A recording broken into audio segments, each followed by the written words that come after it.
Lahat. Alam niyo, tuwing naging gathering po ng bagong building, ng bagong open space, kami po ay natutuwa dahil bawat building po na ginagawa ng ating pamahalaan ng lungsod, ito po ay para sa ating mga pasiguro.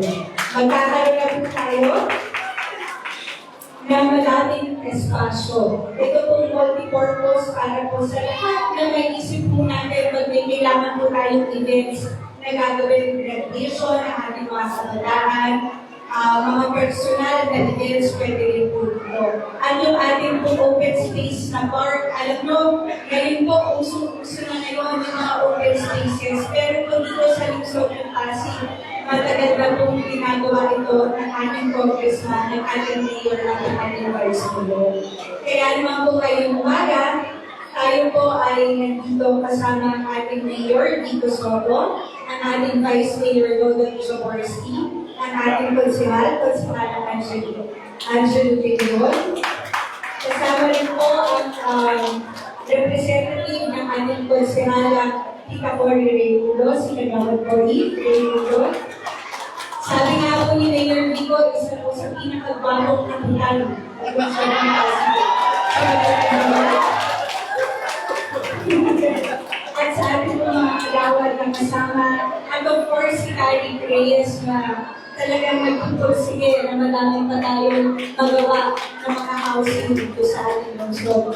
Muli, mula po sa ating Congressman Roman Romulo, kami po ay kumabati sa inyo. Mayor Vico, pamahalaan lungsod ng Pasig, congratulations sa bago na naman natin yung infrastructure na napagawa. At sabi nga po ng ating Congressman Roman Romulo, makakaasa po kayo sa kanilang tulong at wala pong sawang suporta para po sa bagong pasigendo at para po sa mga nagabarangay nito. Muli ang aming pong pagbate at kanilang mga po sa atin. Maraming salamat po, Ma'am Shalani. Ngayon naman po ay pakinggan natin ang mensahe ng ating mga kapitan. Kung pakipakilala rin natin pag-bisita, tawagin po natin ang summer outfit, the Barok Actor. Good morning! Nagalasan na ba kayo? Siyempre, Mayor, palapakan natin si Mayor Vico Soto. Ang Vice Mayor, Lodo Jaworski. Kung sana ang Angelo ngayon, at siyempre, si Kosi, Kagawad Cory Reymulo. At siyempre, ang kailangan ng ating Congressman, Ma'am Shalani. Mayor, sa po na aking kabarangay, kasama ako mga kagawad, sa po barangay council, ay toast po siya nagpapasalamat sa panibagong multi-purpose building na binibigay sa atin. Alam namin na malaking tulong po ito para dito sa Pilipinas. At sana po, huwag po kayo magsawa gumawa ng ibang proyekto dito sa ating barangay. Kung po, sa mga umaga, palagpakan namin, Mayor Vico Soto at ang Pilipinas. Maraming salamat ka, Barok. Isunod po natin ang mensahe ng ating Vice Mayor, Lodo Jaworski.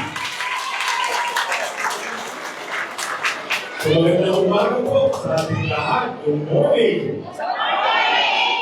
Ano po matangkili po ngayong umaga. Pagkaan natin, hindi po kami nagbalikap baro. Kaya hindi po kami pinawisan. Naulanan po kami. And Mayor Vico, of course, Mayor, good morning. Lagi, good morning sa ating mga konsyal na dito, Councilor Mangulo. Kay Councilor Boy, Pinuto, siyempre kay Kaparon, mga kalaban. Ang head ng puso natin, si Kari Perez, si Pinuto, sa ating lahat, sa mga kapalang umaga, ni Chris Marcy, ng Premier Kina, magandang umaga. Talaga namang napakaganda ng umaga dahil tayo nandito para inaugurahan ang proyekto ng ating pamahalaan para mapaganda ang inyong lugar. Dalawa ang multi-purpose building, meron po yung ating gazebo at yung open spaces natin. At gusto niyo yung programa na natin pamahalaan? Ayos ba? Ayos? Okay. Meron daw isang pagkilid ang pakiusap. Sana mapanatili natin ang kagandahan ng inyong lugar. Ano yung nakita natin ngayon? Kaya sana mapanatili natin ang ito ng itsura kahit at ako na ang iman. Okay? Sa ating mga bata na nandito, kasi may daycare din kasama, tama ba? Ako'y makikiusap sa ating mga nanay, tatay, at mga teacher natin dito, at turuan po natin ang ating mga anak. Alam niyo, sa araw-araw namin pag-iikot, kanina, nagdali ka sa lokal, hindi sa pag-iikot pa. Problema na po natin. Pagdating po ng mga tag-ulan, pagbukas po ng drainage natin, ang naman puro basura, plastic. Sa likod po ng, sa gilid po ng West Park, daanan natin sa West Park. Yung gilid po niya, meron pong creek, sililid namin ikapitan ng creek. Ang laman ng creek, puro basura din. Ngayon nagtanong, pag nagkakaulan, sino ang mag-beneficial? Iba tayo eh. Kaya ako'y nagkikinulang. Panood kayo minsan sa tindahan, sa sari-sari store. May batang lumili ng candy. Panood yung pagkain po ng candy ang ginagawa sa balat. Tapon saan? Tapon sa sahig. Bakit hindi natin tinuturuan mga anak natin magkaroon ng disiplina? Bakit hindi natin tinuturuan mga anak natin na panatilihin malinis ang ating lugar? Bakit natin kailangan lahat ng problema natin pagdating po sa pagkakasolo ay kailangan inasa natin sa barangay? Ilan ang empleyado mo ka sa barangay? 200. Ilan ang populasyon ng inyong barangay? 55,000. Isipin ko ninyo, 55,000 na tayo dito sa Maynila. 200 ang empleyado ng barangay. Hindi po kaya linisin ng barangay ang basura natin sa kalsada. Alam niyo po sa Japan, ang Japan marami makikita basura. Pero napakalinis ng Japan. Alam niyo bakit? Pagpasok ng mga bata sa daycare, ang tinuturo nila sa daycare, paano maglinis. Pag may basura, pinupulsa. Nilalagay sa bag, inuwi sa bahay, pinatapon sa basura. Dito sa atin, masyado natin tinigyan. Pinospoil po natin ang ating anak, hindi po natin dinidisiplina. Ako'y nakikiusap sa inyo na sa murang edad pa lang, umpisahan na po natin na bigyan natin disiplina ang ating anak. Alam niyo bakit? Pag sa bata pa lang walang disiplina, pagtanda ng mga anak natin problema. Ngayon pa lang po, ako'y proud na proud ako, maging kasama ng leading ng Pasig Mayor dito. Bakit? Kasi tumitingin po kami ng isang plataforma na malinis na pamamahala. Bakit importante ang isang programa o plataforma ng good governance or anti-corruption? Sabi kasi ng iba, hindi daw importante yung anti-corruption, importante daw yung action. Kailangan ko, produksyon mo, malinis na pamahalaan. Pwede ko kayo ng konti para maintindihan natin. Congressman ko noong 2004, doon pamantay 2.8 billion na ang income ng ating lungsod. Dumaan po na 15 taon, i-director mayor si Mayor Vico. 2019, 15 years later, ang budget ng Pasig naging 10 billion. So 2.8 to 10 billion in 15 years. Pag pupunin Mayor Vico, sabi ni Mayor Vico, kailangan natin good governance. 2019, tinamaan tayo ng pandemya. Lockdown sa lahat ng commercial. Diba, mga kapitbahay natin lungsod, bumaba ang koleksyon ng kanilang income ng kanilang mga lungsod sa city ng Pasig Tumas. In 2022, ang inabutan namin budget, kasi 22 lang kami pumasok. In 2019, makita si Mayor Vico, kasama si mga Mr. Roman. Pagpasok namin 2022, ang budget ng Pasig ng 13.5 billion. 2022, 2023, umangat ulit ng 15 billion. 2024, naging 17 billion. Ang budget ng Pasig ngayon dahil tuminindig kami sa isang plataforma na malinis na pamamahala ay 22.4 billion pesos. Bakit ko sinasabi ito? Dahil habang umalaki ang kayaman ng ating lungsod, dumandami rin ang mga programa katulad nito. nagpapaayos, magpapagawa ng inyong mga komunidad. Mga tulong na ibibigay natin sa tao ngayon, dumadami ang mga social services natin. Hindi tayo nagtaas na kahit sa segundo rin ng buwis. Tapos nagbawas pa. Ang mga tricycle driver natin, parang nito. Itong mga tao na ito, dahil nila wala na silang babayaran na prangkisa. Ang mga sari-sari school na natin pinapabayad, ngayon, pag 250,000 bababa, ang nilang negosyo, zero ang babayaran po nila. So, isipin mo nyo wala tayong tinaas ng buwis, nagbawas pa tayo ng buwis, pero tayo tumataas ang ating revenue o ang ating budget.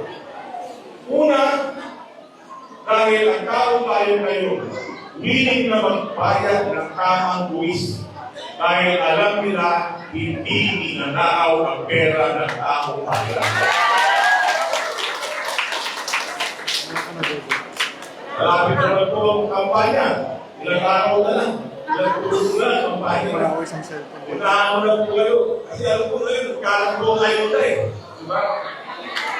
Tama ba? Nagkaroon kayo na. Habang papalapit ang direksyon, gusto nyo nagkakaroon talaga ng ayuda. Pero kung tatanong ko sa inyo, kumara ang eleksyon, may ayuda na? Pagpalapit ang eleksyon, dumadami ang ayuda.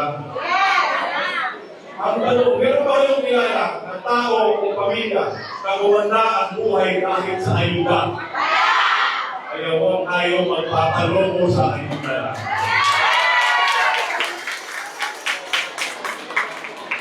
Ang kapalit po nito ay 3 taong pagtitiis na naman. Alam naman natin, di ba? Pag ang eleksyon, kumapitan ang isang politiko, ang gagawin pagdating ng panahon ay papawiin natin.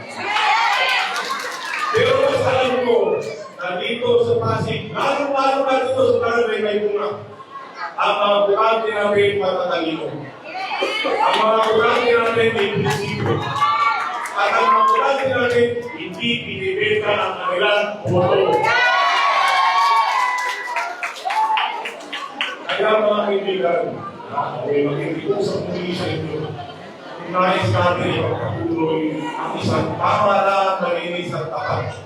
Ako proud po ko. Proud po ko sa ating City Council. Kung noong 2022, ang una kong ginawa, inaisip ko yung pag-aawat ng pera o pondo ng vice mayor at ng mga konsyal. Alam niyo bakit? Dahil ang pera ay gusto. So, dahil pinahawak ng pera, konsyal, opisales, akala natin mamay, nagkabot ng 500, di ba? 1,000 pa pinibigay. Pero ang pinupulsak dito. Ang ginawa po natin, pinasok natin lahat sa social welfare pinibigay. Bakit social welfare? Para hindi pumawa ang politiko ng pera. Tapos na yung panahon kung saan ang gumaganda ang buhay ay ang politiko. Ang tao na nagsisilbi, dapat ang nasa puso, hindi magiging ang pamahalaan para bumanda ang kanilang estado sa buhay. Ang tao na upo, ang dapat nasa puso nila, paano pagandahin ang buhay ng taong pinag-iipuran nila. Yan po ang hanapin natin sa darating na halalan. At ulitin ko, nag-umpisa po sa problema sa basura. Turuan natin mga anak natin magkasilbi na. Pero hindi pa yan. Tinuturuan ko po ang ating mga anak na mahalin ang sarili natin luso. Mahalin ang sarili natin bayan. Na tayo lahat bilang mga pasagay, may kailangan po meron tayong sariling responsibilidad na mag-ambag bilang mabuting mamamayan. Hindi ambag sa pera-pera. O ambag ng pera sa ating luso. Pero mag-ambag tayo at mag-ambag tayo ng pagmamahal sa kapwa. Mag-ambag tayo ng maging masunurin tayo sa batas. Mag-ambag tayo ng magmumag tayo magkaroon ng disiplina ng ating mga anak at pamilya. At sa ginagawa po natin mga programa ngayon, katulad ng edukasyon, ito na lang po pamuli. Ang edukasyon, ang programa natin sa edukasyon ngayon, ay isa sa pinakamalawak at pinakamaganda sa buong Pilipinas. Pag upunin na yung Rico, mula 11,000 scholars, ngayon 25,000 na po ang scholar.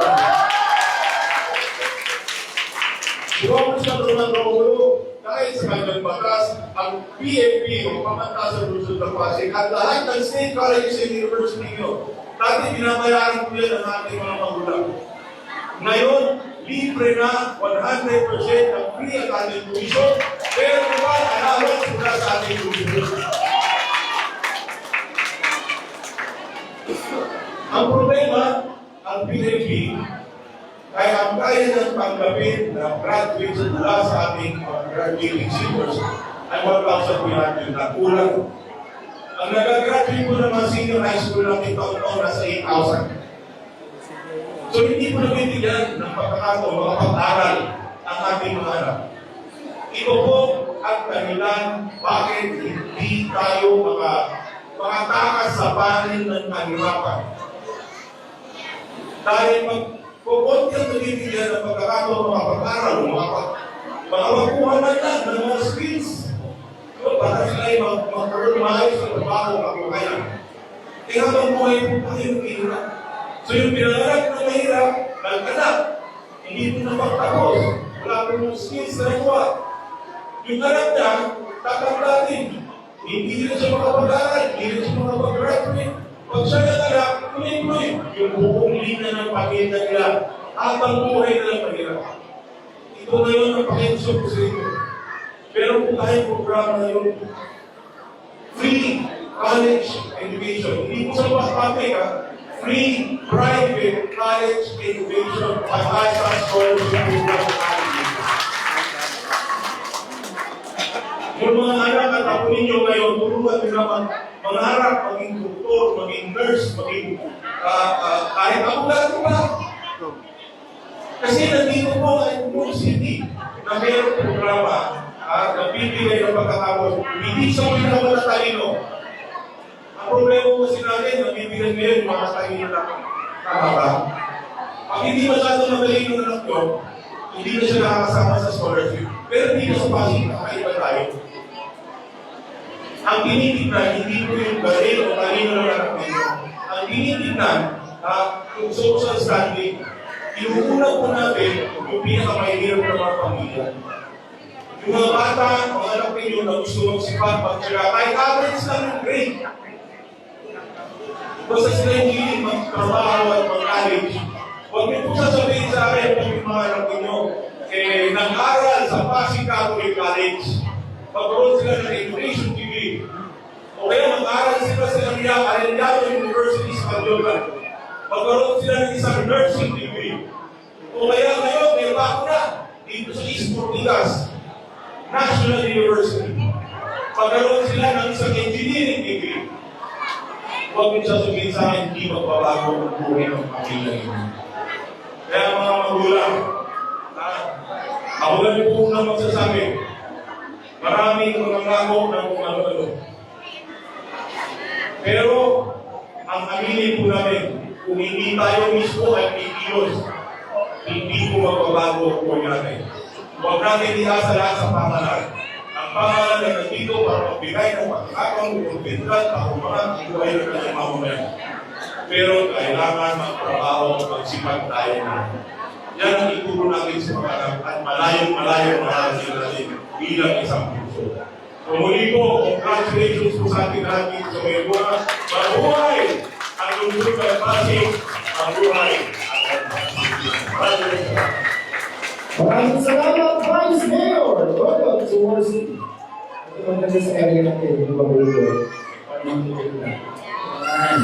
Alright, so ang unang patuloy, alis din po ng ating City Councilor Simon Asilo Lutulang, City Councilor Marco Martinez, and of course, City Councilor Hugo Agustin. Ngayon po ay pakinggan po natin ang mensahe ng ating Mayor, Vico Soto.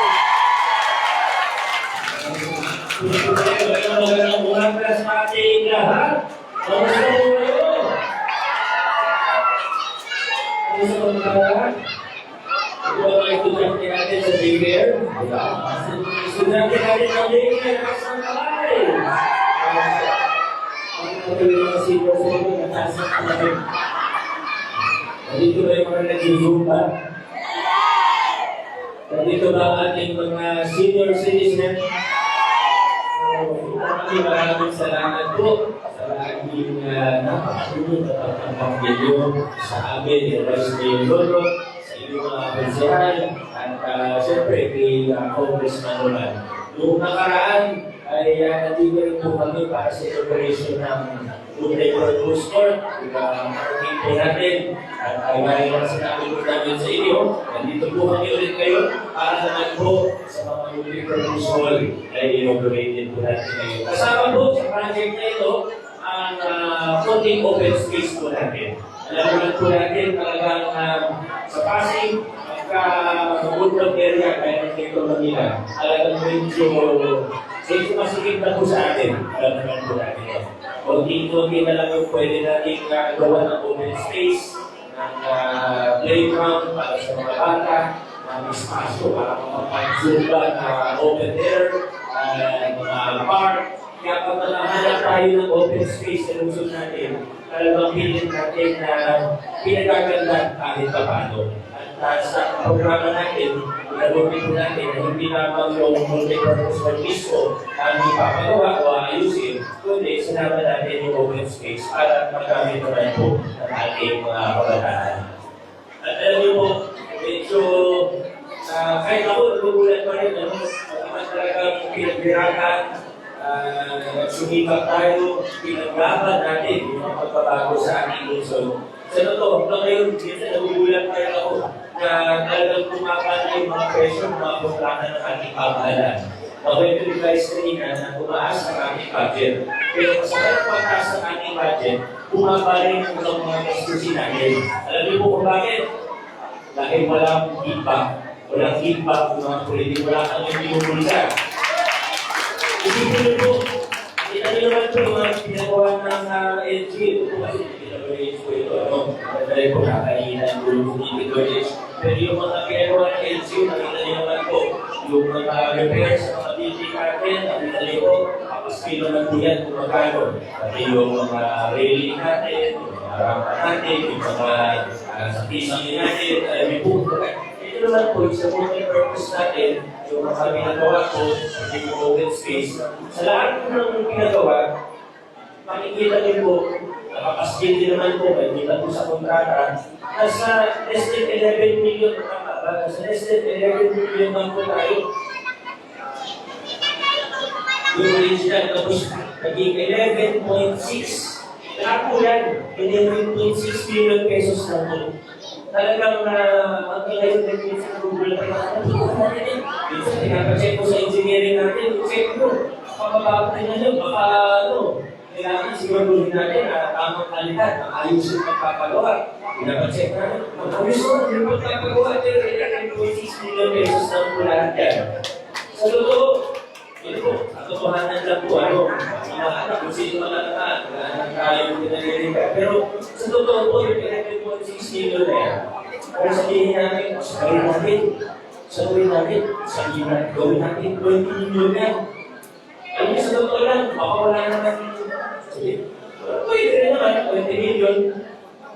Pero tayo wala tayong kita, talagang bumagawa ng mga presyo ang mga kontrata natin dito sa lugar ng Pakistan. Kaya kung mga tinatagdag ngayon, o nakakatagal natin ngayon, hindi lang infrastructure, kung tinatagdag natin ngayon, yung mga servisyo na tinatawag natin social services, yung mga medical services natin. Mamayang hapon po, may din tayo sa tabi ng Metro-Dialysis. May Metro-Dialysis, medyo bago rin po yan. Yung pwede na yung tutulang isa mag-operate yan, yung second term po natin. At tabi po ng Metro-Dialysis, meron po inaugurate mamaya na elderly care facility. First yan Japanese technology pa po. Yung dadalhin dito, susubukan natin. Mamayang hapon po yan. Pero kung kulang sa mga infrastructure, ay yung service ng tulong. Yung mga tulong na pangmatagalan. Hindi mabilisan na. Bagamat minsan, meron din tayo mga ayuda, diba? Minsan, may mga kailangan talaga. Nakakanya mo tayo tulong sa iyo. Talagang hindi magkakakaya ng kailangan. Pero, pinatutunan natin ng pansin ay yung ayuda o yung tulong. Bilang ayuda kung may tulong, servisyo, na pangmatagalan, kung saan magbabago ang buhay natin, kung saan atas ang atas ng pamumuhay ng pag-ibig. Gaya ng scholarship po natin na taon-taon tumatagdag ang bilang, kaya po ng sa local senior pension, lalo nakita natin na kaya po natin magdagdag ng budget, ay pinasa ng City Council natin ang ordinansa para mag-expand at may sama na yung mga maliliit ng SSS pension, diesel po yan, yung sa bedridden, yung usapan na rin natin, yung tulong para sa mga may sakit, may mabansanan, hindi na talaga makatayo, makalakad. At marami pa po nila. Hindi nyo po yung isa-isa pa. Alam nyo naman po yan, hindi nyo naman ang transporado na follow na po sa PIO natin, announcement po tayo. Pero, higit pa rito, hindi na po siguro na dumadami yung servisyo natin, hindi na po sa pinalawakan natin yung mga programa natin. Sinisiguro natin at isa sa pinagdalaman natin pagbabago ay kailangan na ipatupad natin yung mga programa, yung mga servisyo na ito na walang kalakasan. Dapat patas po, pantay-pantay ang tingin ng pamahalaan sa bawat isang pasigilo. Kaya, isa sa mga tinanggal natin yung 2019, diba? Dati yung mga blue card, yellow card, diba tinanggal ko po yan yung 2019. Noong una, medyo may mga nag-graph, bago pang tinanggal, hindi na natin mag-close ng television. Pero ang ginawa po kasi natin, ayaw natin na kung sino yung may part-time na malapit, kung sino yung may oras na maglakad, yun na yung makakamagal ng mas magandang beneficio. Ngayon po, ginawa natin, basta may pro residence, hindi yung kailangan ng special card, lahat po mayroong beneficio na tama ako. Ano yung kaya ko ngayon pamahalaan para sa ating lahat, kahit ba ito, kahit hindi na po natin, hindi natin tinitingnan. Kung tayo sa hospital natin, tatanungin pa po natin kayo, hindi po. Tatanungin po ba kung anong receipt number nyo? Hindi po. Basta kung anong tamang beneficio, hindi po. At kaya ako po'y nais-pursong nagpapasalamat sa bawat isa sa inyo dahil yung mga pagkakagong pinakilala natin, yung mga nagagawa natin ngayon, na marami sa mga ginagawa natin ngayon sinasabi mo na imposible. Nagagawa natin dahil sa tulong at suporta ng bawat mamamayang pasiguro. Maraming salamat po sa inyo. Tuloy mo lang yung pagkakataon para pasalamatan ng inyong opisyalis, ng ministry, sa bawat building po, lahat ng mga presidente, opisyalis po natin, lahat ng mga samahan, mga NGO po natin dito. Kasi talagang kita nga, vibrant community. Maraming samahan, maraming grupo na napaka-aktibo at aktibo tumulong sa aming kapakayanan at sa ating komunidad. Nakakatuwa po sa mga komunidad sa ating dito. Siyempre, mga buwan natin at hindi po mawawala siyempre ang ating barangay. Barangay na ito na isa sa aktibo talaga. Ito ang pro-active ang inyong barangay. Katunayan, kanina lang, kami ng panumala ni Kaparok sa atin. Alam mo yung si Kaparok. Pero ito, kailangan ko lang po i-correct si Ma'am Salan. Ma'am Salan, salamat sa mga Secretary ko po lang. Ngayong umaga, napaka-busy ko sa Kongreso na Fedra. Minsan talagang hindi na po ang schedule natin. Pero Ma'am Salan, kailangan ko lang po kayo i-correct pasensya na. Kasi sabi ni Ma'am Salan kanina, si Kaparok ay isa sa pinaka-coding Paano po ba kayo? Kasi nagkakamali po si Ma'am Salani. Si Kaparo, hindi po siya isa sa pinaka-pogang kapitan. Si Kaparo po siya ang pinaka-pogang kapitan sa buong Institution Project. Mga kagawad po ay malipila. Okay. At kayo na, kung ay nagulungan kami, isa sa mga pag-usapan namin. Doon na po, yung tungkol sa pakanting lohe sa ituto natin ngayon. Oo, may mga panuhala si Kaparo kung paano natin pwede gamitin yan. Pero siyempre po na-mistake po kasi private po yan na lupa, alam naman po yan. Pero nakausap ko natin yung may-ari, mukhang nililibenta sa iyo. At dahil sa po natin, ito, nasa negotiation stage po tayo, siyempre, pagkaya ng gobyerno ang gamit natin, gusto natin. Tamang presyo naman. Tamang presyo. Hindi naman tayo magkaya ng pagkukuha na lang ng LTV buwan kasi hindi ko kaya nangyari malilig ko yun. Dapat sa tamang presyo. Kaya nag-negotiate po kami. Siguro natin po, LTV presyo. Nakuha po natin. Tingin ko, ulit kayo, makakuha po na ng LTV. May mga kayo pala, may mga excited na sa ibang parokil. Sa mga magawin po ninyo, dami na nilang panukala. Baka yung mga suggestion din po kayo. Ano balik ng tuloy dyan? Yung una po, opo, tama po kayo. Dapat po, expand natin yung paaralan po natin. Yung purpose, baka hindi po ako nakakakuha, nagkakaroon po ako ng ideya. Hindi po ako ng ideya mula sa inyo. Ang isa pong narinig ko rin po ay na tayo ng bagong parking.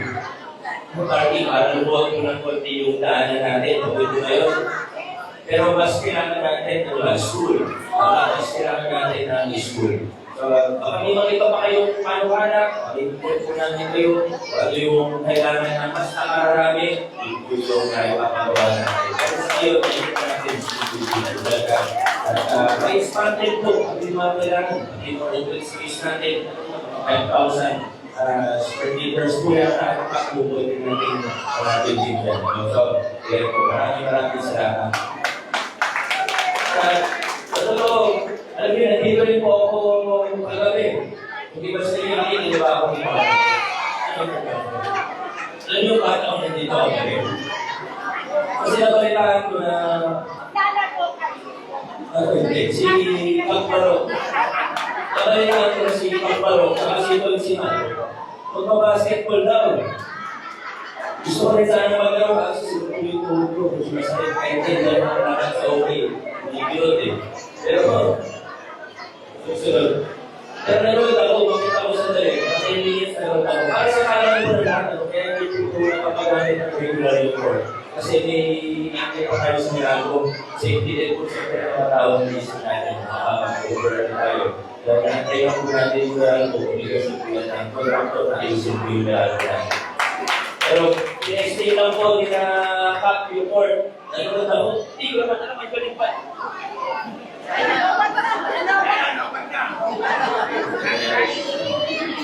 Nasabihin ko sana ang galing pala maglaro ng basketball hindi ka kaya kumain ng microphone. Nakita ko si Cap, sumusunod ng triples. Kita niyo ba maglaro itong si Cap? Kumikira ng triples, grabe. Ang lupit, hindi ka naman masuk.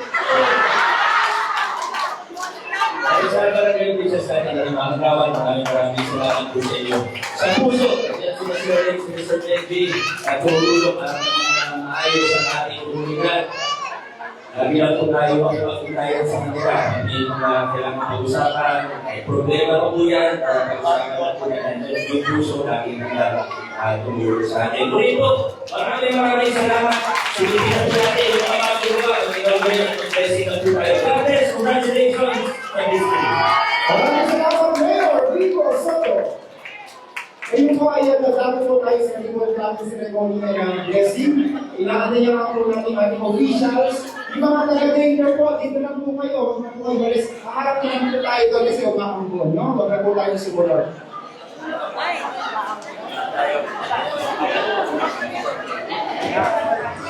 Siguro kung kaya po yung ating mga homeowners na lang po. Pero yung mga estudyante po, dito na lang po ha, para hindi tayo makambunan.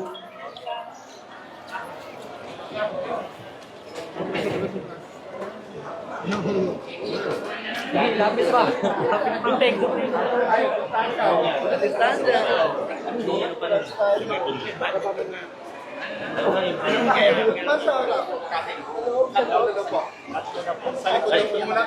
Hindi na si Ete, si yung nagdasal.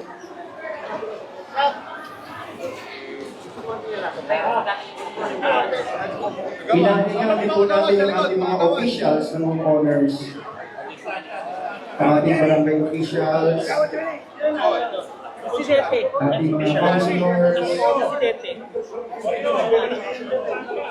mga salani, Abante kayo, ay atras pala kayo.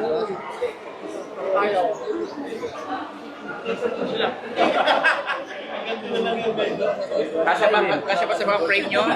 At atras kayo, maluwag pa naman yung likod nyo para mahaba yung framing nyo. Atras nyo pa. Wala sila.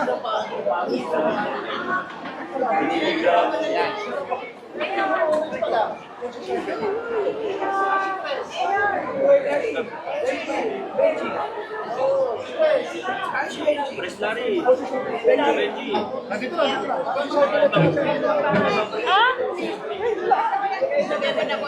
Tingnan na, inaano lang natin yung ano.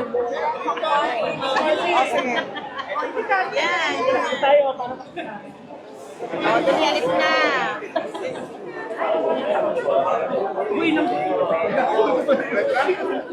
Ma'am Driver. Ma'am Driver. Ganda.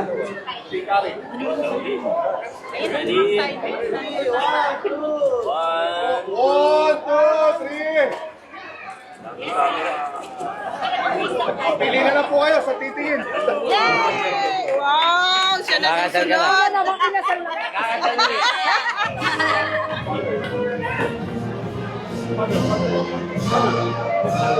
Standby lang po dyan. Standby lang po. Mag-play pa yan. Walang sound system. Okay.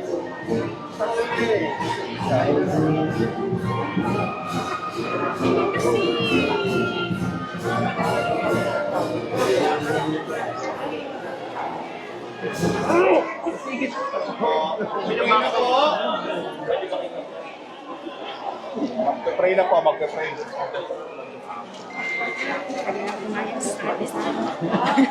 Wala na raw pong mic yun. Hindi na mabot. Wait po tayo. Bago po sa ating ito. Sa ngala ng Ama at ng Anak at ng Espiritu Santo. Amen. Nakinawa ang kapayapaan sa kusali ito at sa mga gamit ito. Ang mabuting balita ng Panginoon ayon kay San Lucas. Yung isa yung malapit na sila sa tayo kailang pagtutunguhan at si Jesus ay bakit magpapatuloy pa ng paglakad.